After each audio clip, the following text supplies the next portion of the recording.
Chilika block अंतर्गत सान नईरे प्राथमिक स्वास्थ्य केन्द्र में मिलूना टिटानस इंजेक्शन बाहर चढ़ा दर में बिक्री अभियोग आनिले स्थानीय रोगी। सूचना मुताबक सान नईरे पीएचसी रे पाखापाखि 3टी पंचायतर जनसाधारण निर्भर करथिला बेले कौनसी जरूरीकालीन चिकित्सा व्यवस्था उपलब्ध नाही।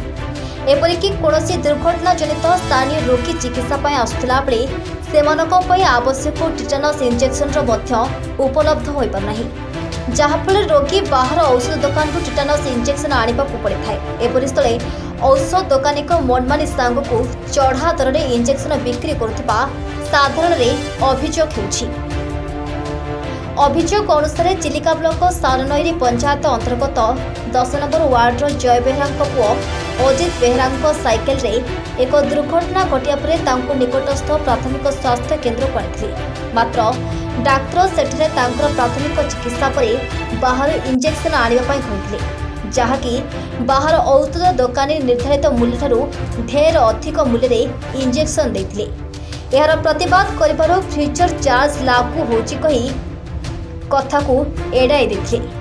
ए संबंध में पीएचसी अधिकारी रूपेश बलवंतराय को जोगाजोग करिपारे आवश्यक परिमाणर टिटानस इंजेक्शन आसुनथिबारु आम पाखरे गच्छित नाही। जिला स्वास्थ्य अधिकारी को टेलीफोन जोगे जोगाजोग करथिले मध्य कोनोसी कारणवशतः से टेलीफोन रो उत्तर दे पानथिले। तेबे एठारे विराट प्रश्नवाची सृष्टि करुछि राज्य सरकार गरीब गुरुबांक पई ग्रामांचल स्वास्थ्य सेवा जोगाइबा सह निरामय योजना रे औषध आदि बिना मूल्य जोगाइथिला बेले सेपटे रोगी ए सबुर बाद पड़िबा सह आर्थिक शोषणर शिकार होउछन्ति। ए दिगरे जिला स्वास्थ्य विभाग दृष्टि देबाकू स्थानीय लोक माने दाबी करछन्ति। चिलिकारू संग्राम रणांक रिपोर्ट न्यूज परिवर्तन।